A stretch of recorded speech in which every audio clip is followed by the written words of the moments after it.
اسلامی آداب و اخلاق کے سلسلے میں ایک چیز صبح و شام کے اذکار اور اسی طریقے سے نماز کے بعد کے اذکار کا آج ہم تذکرہ کریں گے۔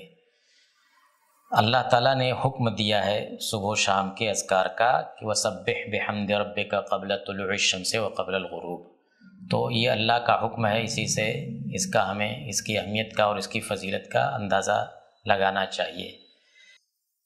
صبح و شام کے اذکار کے بہت سارے فوائد ہیں۔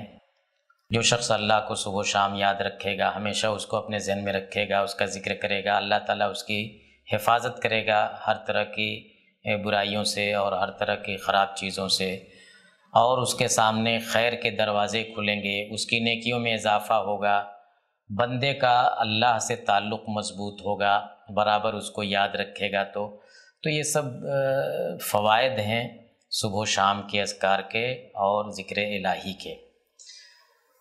چند اذکار کا ہم تذکرہ کرنا چاہتے ہیں جو ایک مسلمان کو اپنے ذہن میں رکھنا چاہیے اور صبح و شام یہ اذکار کرتے رہنا چاہیے۔ ان میں سب سے پہلی چیز آیت الکرسی، ایک مرتبہ صبح ایک مرتبہ شام میں اس کو پڑھنا چاہیے۔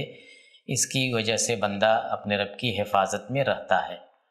اسی طریقے سے سورہ اخلاص اور سورہ فلق اور سورہ ناس، یہ تینوں صورتیں تین مرتبہ صبح و شام کو پڑھنی چاہیے۔ سید الاستغفار کے نام سے ایک دعا ہے، اللہم انت ربی لا الہ الا انت الی آخرہ، لمبی دعا ہے، تو یہ دعا بھی صبح و شام میں کم سے کم ایک مرتبہ بندے کو ضرور پڑھنا چاہیے۔ ایک دعا صبح و شام کی ہے، بسم اللہ الذی لا یضر مع اسمہ شیء فی الارض ولا فی السماء وہو السمیع العلیم، 3 مرتبہ صبح و شام کو پڑھنا چاہیے۔ سبحان اللہ وبحمدہ 100 مرتبہ صبح و شام کو پڑھے۔ امسینا وامسی الملک للہ والحمد للہ، یہ اور شام میں اور صبح میں اصبحنا واصبح الملک، یہ پوری دعا صبح و شام میں پڑھنا چاہیے 3 مرتبہ۔ ان دعاؤں کا وقت کیا ہے؟ تو صبح میں طلوع فجر سے لے کر کے طلوع شمس کے بیچ میں، اور شام کے اذکار عصر سے لے کر کے مغرب کے درمیان پڑھنا چاہیے۔ البتہ یہ کہ کبھی کوئی مشغول ہو گیا، کسی وجہ سے بھول گیا، تو مثلا صبح کے اذکار کو طلوع شمس کے بعد اور شام کے اذکار کو غروب شمس کے بعد بھی پڑھ سکتا ہے، لیکن اس کا جو اصل وقت ہے وہی ہے کہ وَسَبِّحْ بِحَمْدِ رَبِّكَ قَبْلَ طُلُوعِ الشَّمْسِ وَقَبْلَ الْغُرُوبِ۔ نماز کے بعد کے اذکار پر بھی ہم کچھ گفتگو کرنا چاہتے ہیں۔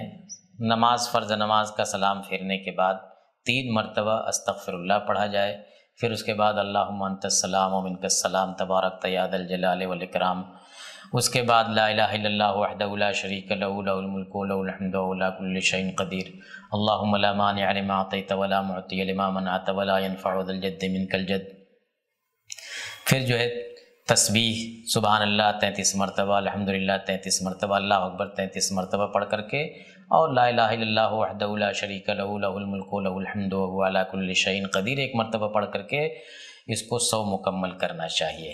آیت الکرسی بھی ہر نماز کے بعد پڑھنے کے لیے بتلایا گیا ہے کہ ہر نماز کے بعد بندہ اپنے اذکار میں آیت الکرسی کو بھی شامل کرے، اور آیت الکرسی کے ساتھ ساتھ وہ جو معوذات ہیں، یعنی سورہ اخلاص، سورہ فلق اور سورہ ناس، ان تینوں صورتوں کو بھی ہر نماز کے بعد کے اذکار میں شامل کرنا چاہیے۔